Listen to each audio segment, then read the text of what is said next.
Hello and welcome to Trojans Live. We bring in the head coach here.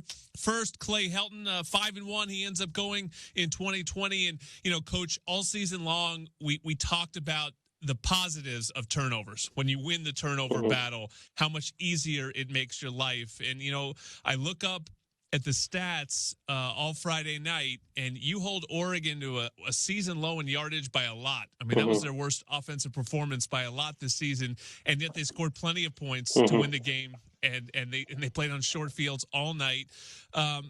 The turnovers to me were the difference. What do you think was the cause? I mean, just really, particularly early in the game, they seemed to make Keaton look really uncomfortable. What were you seeing that sort of led to that tilted field for most of the first half in particular?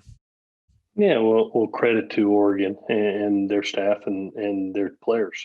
They came in very well prepared, had the time to be able to study us, and came in with a good plan. And doesn't give us an excuse not to go out there and perform. Early we did not perform at our best. To be early, we dug ourselves a hole with those turnovers. Terrific jump on a ball by their corner. To be able to have an early pick on the first drive, sat on a route and created great field position, which led to an early score, and then get the ball right back in great field position. And now we're down 2 scores, and we feel like we're fighting out of the hole the entire night versus a good football team.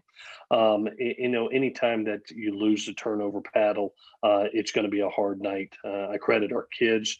It just felt like all night we were going to make those plays that were going to be needed to win the game. We put ourselves right back in that position with 4 minutes left to have the ball, to have an opportunity to tie or go ahead on that last drive. We just didn't make the play. There was a dozen plays in that game. I've watched the tape already 3 or 4 times now, and I'm going, gosh, mighty, if this just one play might have changed the outcome of a game, and that's what usually happens in championship games. Is usually you don't win them. It's the team that makes the most mistakes and kind of beats themselves sometimes. That's the outcome, and that was the case. We made enough mistakes in that game against a good football team on the championship stage, and obviously we're sad. There's a lot of positives on the year. We've made a lot of strides as a football team, but I know our kids hurt because they gave their heart and soul this year. I mean, the locker room, I can't explain. I've never been in the locker room like that. Just that much heartbreak and that much effort, and how tough and how hard those kids fought for a championship and how much they poured into it. Obviously, we walked away disappointed, but what I told the kids was, I truly believe our championship is not denied; it's only delayed with this group of kids because they know what it takes to get there, and they're going to know what it means to win one. Coach, going back and watching that game, it seems to me like a lot of plays broke down, whether for different reasons in that game. A lot of that was caused on by number 5, Kayvon Thibodeau. He brought heat all night. Well, I just want to know what the kind of the game plan was going into the game, and how did you want to attack that Oregon defense from the start? Yeah, one of the things that we saw, Sean, going into the game was a lot of cover 1 and cover 3. They actually loaded the box and put the pressure on their corners and on their defensive backs. It was a quick turnaround as far as preparation, and really with about a 3-day prep and getting guys healthy. It was. I've got to give a lot of credit to our kids. 3 games in 13 days. Elijah Bear Tucker's out there on a dang poor hamstring fighting his butt off, to be honest with you, and giving all he's got. Kids with just banged up after 3 games in 13 days and really fighting to be out there. We walked in the game with about 60 total scholarship players on about 3 days of prep, and we gave it our best. And at the end of the day, we didn't make enough plays, and that's just the fact of the matter. Oregon played better than us on that night, and that's sad, but it's reality. It's sort of a bigger picture question. It relates to this game, but it's a conversation that we've been having all season, and it's about the run game. Do you need to be able to run the ball better for this offense, or is it not necessarily the primary goal of the offense? Is the goal of the offense, say, to get as many yards as possible, score as many points as possible, and If that just happens to be by the pass, more often than not, then that's fine too. I mean, how much of an emphasis are you putting on the run game in getting that going each and every game, or is it very game plan dependent? Oh, we like to take what the defense gives us, and that's for sure. And if you play a lot of one high, you're going to get a lot of throws. We are dependent on the run game. You need to be. I think every championship football team is, for two reasons. One, you're going to see max drop days where the run is needed to take the pressure off a quarterback.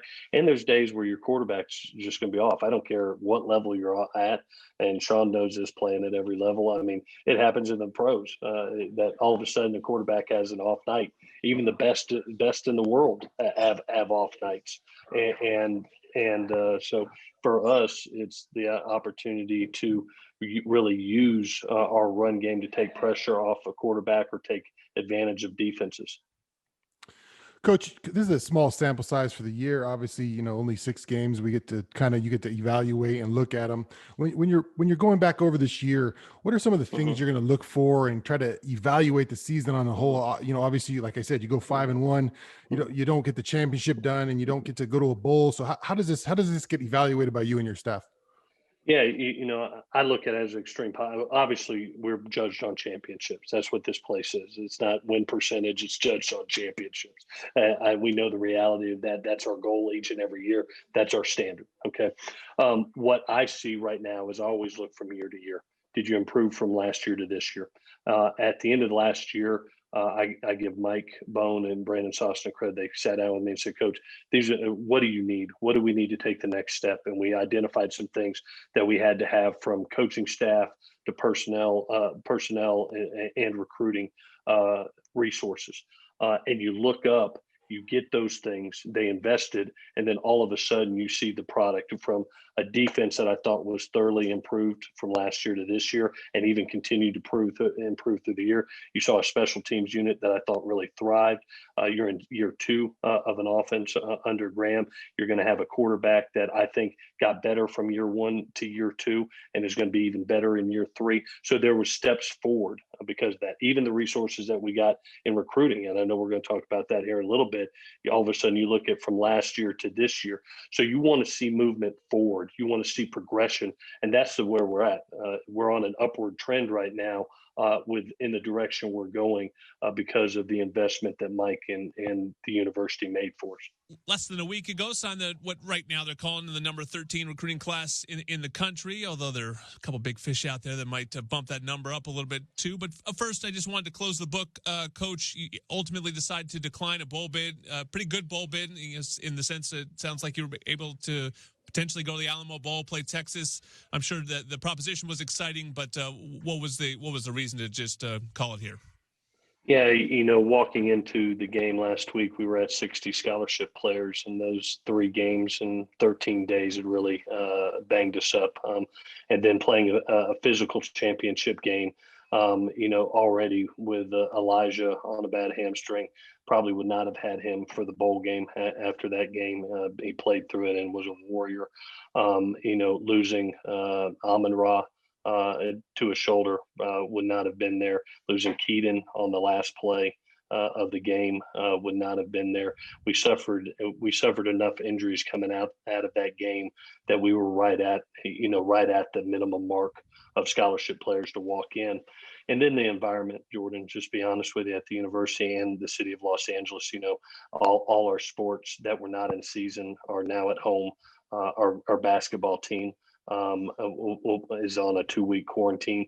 We actually had positives the week of the game where kids did not make, and we were to the point that we were where we would have had to be at a breaking point and shut down if we had another positive. So, just taking everything into advice from our medical professionals at USC, talking to our leadership, talking to our coordinators, talking to our administration, and getting the advice of everything.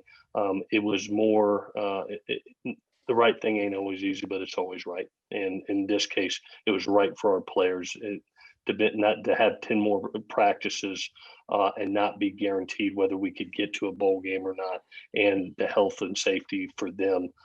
It was the right decision to be made. Coach, we've kind of been having this discussion throughout the year about, the senior players that might have an opportunity to come back if they want. Mhm, What's that process for senior players deciding on whether or mhm. not they want to play next year? And then how will that be handled by you and your staff? Yeah, the first thing that we do is we identify those guys that have opportunities for NFL evaluation, and we've already done that. We've filed for evaluation with the NFL office. We recommend to all our players that they garner all information. They have all the way to the middle of July, the middle of January, to make a decision whether to go out or stay. Even I remember Sam Darnold, who was the third pick in the draft, waited till the last day, to be able to get every piece of information before he did it. And so we tell our kids to be patient. Let's gather the information and support them all the way through, and to be able to say, "Hey, this is where your stock is right now. These are the pros. These are the cons. But let's get you accurate information. And if it's to the point where you have your degree and your stock is high enough, and it's what you want to do for you and your family, we're going to support you all the way through." But in going through this, I think patience has been very important, and knowing where you're at. I think of Elijah Vera Tucker last year was a great example. Sitting there as a 2/3 evaluation last year and wanted to be a first round draft pick. He came back, worked toward progress towards his degree, and look at him now. I'll be shocked if he's not a first round draft pick with what he's been able to do. So, patience is a virtue, and knowing your value and how much higher you can go is a virtue. All right, turning our attention to the next crop of recruits, the highlight of the class, just in terms of the way people treat things, is the quarterback situation. You needed depth there, certainly, and you end up bringing in two really highly ranked kids, which creates a situation, not one you're unfamiliar with. I mean, I remember Mhm, Max Whittick and Cody mhm, Kessler in a very similar mhm, situation. But they know there's only one football, and only one of them is probably going to be the guy here eventually. mhm. How do you handle that situation in recruiting? I mean, I don't even know if you necessarily need to be honest with them. They know that only one could start, but you obviously have to preach Mhm. competition, and they're willing to do it. Yeah. Well, honesty and clarity is the most important thing when you're dealing with quarterbacks and their families. And being able to identify, kids that really love to compete and have trust in themselves and believe in their talent and are willing to compete no matter who's in the room. And when you're talking about Miller and Jackson, you're talking about two kids that have tremendous intangibles.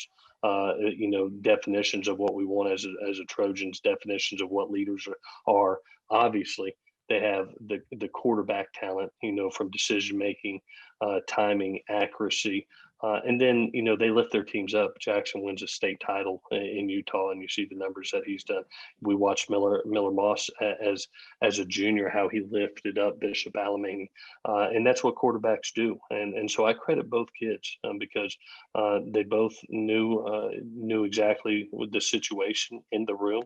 They knew that we were going to sign two, and all they wanted was the opportunity to compete. And the great ones that I've been around, that's all they care about. Just give me the ball, coach. The best guy plays, and I'm going to show you I'm the best guy. So proud of both kids, and proud they're with us. They're two very talented young men. Coach, we know Jordan only cares about quarterbacks, so I'm going to ask you about the other guys in your recruiting class. Mhm. Who are some of the guys that stand out to you, and how do you feel Yeah. that this recruiting class really set up? Yeah, we go out and get Brandon Campbell, who I think is a really talented back out of Texas. We signed three wideouts in Kyron Ware Hudson, Michael Jackson, and Joseph Manchak, two bigger guys. And Michael Jackson's got a lot of Almond Rock characteristics, can play inside or outside. Two really talented tight ends in Lake McCree and Michael Trigg that I'm really excited about. They're receiving tight ends that we look forward to be able to see. Three big men on the O line in Mason Murphy, Max Gibbs, and Ty Buchanan. Two of them have tackle capabilities. Max is more a huge person, a mountain of a man at guard. D line wise, we bring in two interior guys I'm really excited about in Ishmael Sofser and Jay Toya, an edge player, and Colin Mobley. a captain type of quality linebacker in Julian Simon that I'm really excited about. And then the DB, I thought Craig Niver and Dante Williams absolutely killed it. They brought in two coverage players in Prophet Brown and Jalen Smith, and then 3 safeties, with Anthony Beavers, Kalen Bullock, and Zamarion Gordon. I love the breakdown of this thing because we were able to stick within our West Coast footprint. With 14 kids from the West Coast, 10 from California, 1 from Utah, Washington, Nevada. But we also used that brand to go nationally. And we acquired 4 kids from the state of Texas, one of the top players from the state of Florida, one of the top players from Louisiana and Maryland. So it was kind of a national scope. Getting some of the top talent on the West Coast, but also being able to use that brand to go nationally. Now, like Jordan said, that was signature one. That's 20 men. There are some big fish that are left out there, and there's some work and some meat left on the bone that we've got to do. I love where we started right now, but I look forward to the next opportunity in February. All right, go get that fishing pole then. Get him out, no reel in a couple big fish before the next time we talk to you.